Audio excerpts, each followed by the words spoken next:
Hi viewers, আজকের এই ক্লাসে আমরা কনসোনেন্টের উচ্চারণ নিয়ে আলোচনা করব।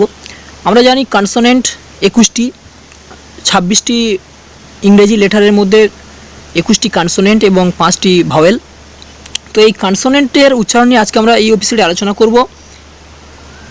ব্যঞ্জনবর্ণের সঙ্গে ইংরেজি ব্যঞ্জনবর্ণের সঙ্গে বাংলা ব্যঞ্জনবর্ণের সম্পর্ক খুঁজলে আমরা দেখতে পাবো ক থেকে ম পর্যন্ত বাংলা বর্গের প্রথম ও তৃতীয় বর্ণের সাথে যদি এই যোগ করা যায় তাহলে বর্গের দ্বিতীয় ও চতুর্থ বর্ণ পাওয়া যায়।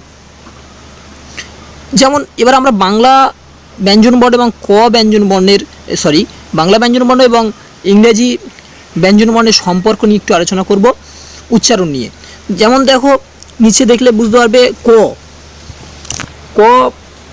কয়ের জন্য আমরা কি লিখছি, কয়ের জন্য লিখছি আমরা কে, ক্ষয়ের জন্য লিখছি কে এইচ, গয়ের জন্য লিখছি জি, ঘয়ের জন্য জি এইচ, উয়ার জন্য এন, চয়ের জন্য সি এইচ, ছ ফর সি ডাবল এইচ, বর্গীয় জ ফর জে, ঝ for J H, U for N, ট ফর টি, ঠ ফর টি এইচ, ড ফর ডি, ঢ ফর ডি এইচ, দন্তন্য অথবা মূর্ধন্যর জন্য এন, ত এর জন্য টি, থ এর জন্য টি এইচ, দ ফর ডি, ধ ফর ডি এইচ, প ফর পি, ফ ফর পি এইচ, ব ফর বি, ভ ফর বি এইচ,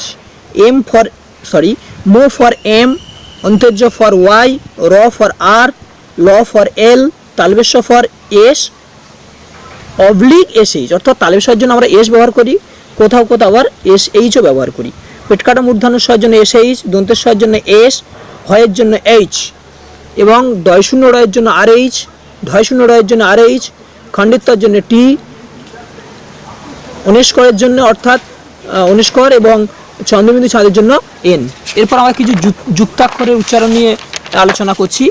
যুক্তাক্ষর যেমন ক্ষিয়র জন্য আমরা কে এস এইচ, উ গয়ের জন্য এন জি, ইউ বর্গীয় জয়ের জন্য এন জে, বর্গীয় জয় এর জন্য জে এন, পেটকাটা শয় এর জন্য S N S H N, তালবেশ শয় বয়ের জন্য এস ডব্লিউ। তবে এই উচ্চারণ রীতি এটি একটি সাধারণ নিয়ম, তবে এর কিছু ব্যতিক্রম নিয়ম রয়েছে। তবে কোনো বিশেষ ব্যক্তির নাম এই উচ্চারণ রীতি অনুযায়ী মোটামুটি সব হয়ে যাবে, নাম উচ্চারণ করেই লিখতে পারবে তোমরা। তবে কিছু ব্যতিক্রম নিয়ম রয়েছে যেগুলো এই সাধারণ নিয়মে মেনে চলবে না, সেগুলো পড়তে মোটামুটি হয়ে যাবে। তো আজকের এই পর্যন্ত, অন্য কোনো ক্লাসে আমরা অন্য কোনো গ্রামার নিয়ে আলোচনা করব।